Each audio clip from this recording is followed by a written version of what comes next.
Assalamualaikum warahmatullahi wabarakatuh. Perkenalkan, nama saya Abdul Munir dengan NIM 20650053. Baiklah, di sini saya akan menjelaskan tugas 3, rekayasa perangkat lunak. Pertama, model analisis.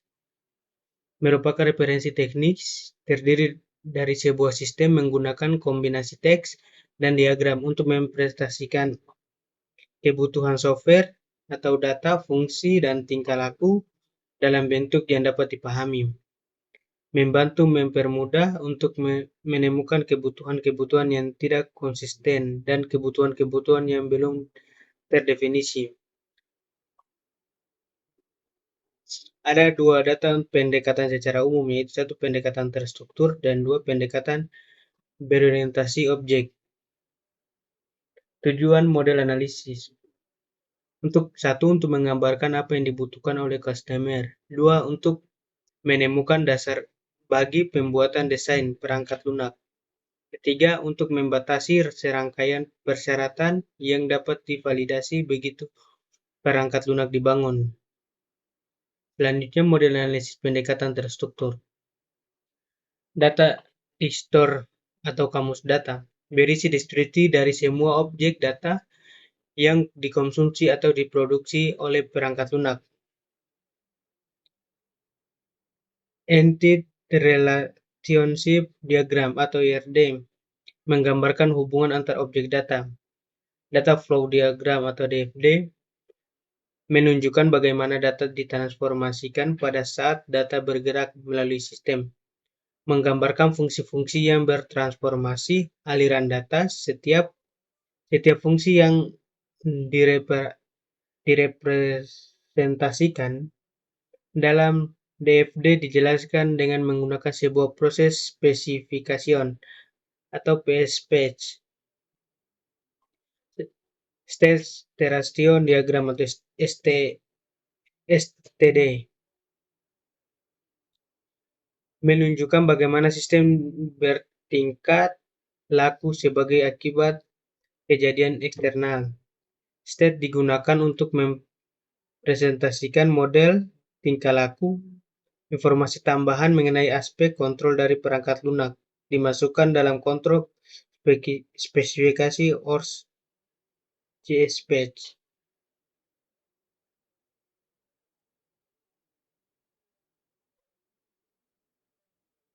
Selanjutnya, struktur model analisis, yaitu di sini ada data objek, ada entity relationship diagram, data flow, di tengah-tengah itu adalah data di destinar, paling bawah itu control space, samping kanan itu proses verification,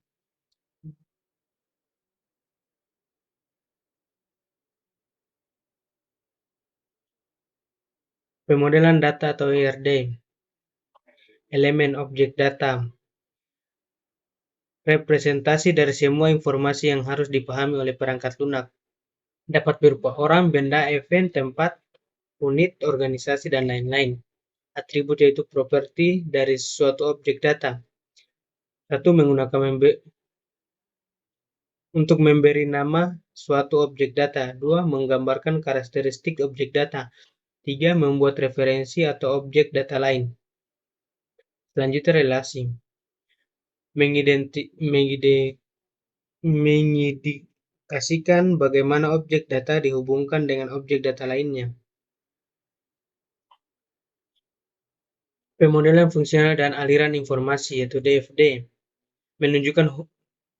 menunjukkan hubungan antara eksternal entities, proses, data item, dan data store. DFD tidak menunjukkan prosedur secara detail, tetapi hanya aliran data melalui perangkat lunak. DFD dapat dipastisi ke level-level berikutnya yang mempresentasikan aliran informasi dengan lebih detail. DFD level 0 tersebut juga diagram konteks yang merepresentasikan seluruh elemen sistem. DFD level 0 dipartisi ke Level berikutnya untuk menggambarkan proses yang lebih detail.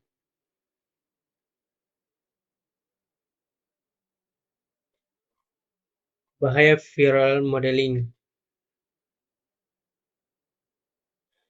Mendeskripsikan status sistem yang dapat muncul ketika perangkat lunak digunakan. Mendeskripsikan kelakuan sistem. Toolsnya terdiri atas dua itu state transit diagram dan control space. Umumnya digunakan pada sistem waktu nyata seperti embedded system, sistem kontrol. Behavioral modeling atau STD.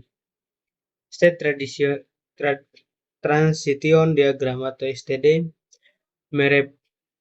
merepresentasikan tingkah laku dari suatu sistem dengan menggambarkan keadaan state dan kejadian yang menyebabkan sistem mengubah keadaan. STD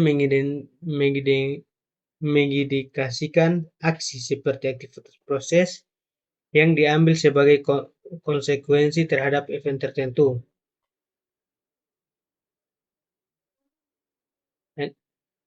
State transition diagram. Contoh STD yang sistem embedded pada mesin penjual minuman otomatis, yaitu di sini ada menggunakan koin, dia turun menggunakan masukan pilihan, selanjutnya mengeluarkan minuman, kemudian dia kembali lagi ke menggunakan koin, menggunakan masukan pilihan, dia mengembalikan atau membayar, kembali lagi menggunakan koin. Fungsi CPS sama dengan P-speech, namun berisi deskripsi dari setiap status yang dapat muncul pada sistem. Baik, di sini tugas yaitu studi kasus buat ERD dan DFD dari sistem berikut. Di sini saya menggunakan aplikasi Eblilai untuk pendaftaran anggota baru perpustakaan secara online.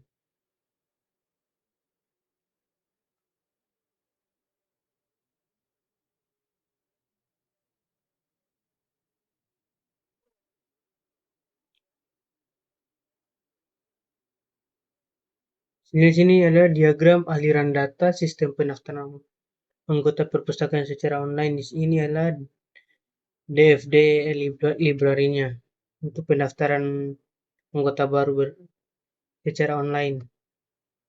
Baiklah, demikian penjelasan dari saya. Saya akhiri. Bila itu, wassalamualaikum warahmatullahi wabarakatuh.